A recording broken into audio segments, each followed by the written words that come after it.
Reklama nima? Reklama bu o'sha taklif qilinayotgan mahsulotga, endi u tovar bo'lishi mumkin, xizmat bo'lishi mumkin.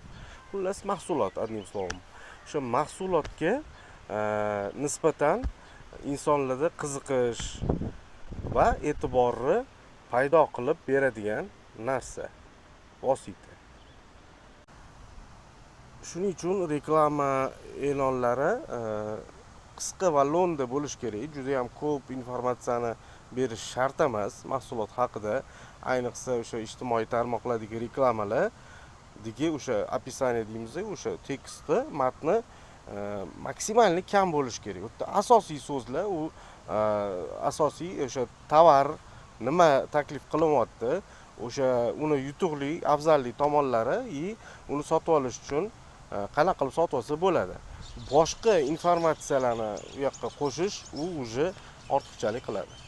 Lekin ko'pchilik bu narsani yaxshi tushunmagani uchun ham o'sha e'lonni matnlari, boshqa narsalarni juda ham uzun qilib yozib yuborishadi. Endi uzunligi ham mayli, batafsil informatsiya berishga harakat qilishadi mahsulot haqida.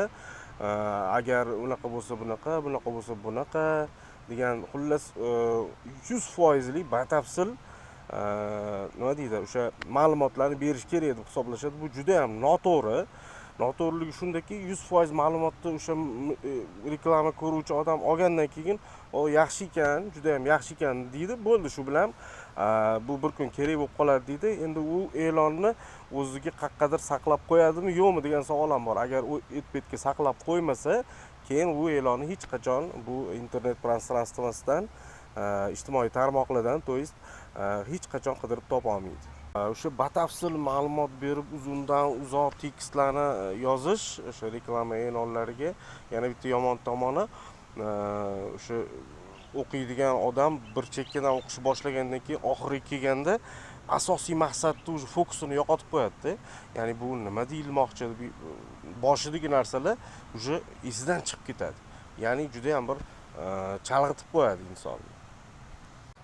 Shuning uchun ijtimoiy tarmoqlardagi reklamalar mahsulot haqida qisqacha, minimal darajada qisqa informatsiyani berish, asosiy informatsiyani berish kerak. Lekin ularning eng katta, eng birinchi asosiy vazifasi bu insonlarni e'tiborini jalb qilib, o'sha mahsulotga qiziqish uyg'otish va o'sha telefon qilishga, murojaat qilishga majbur qilish. Boshqa hech narsa emas.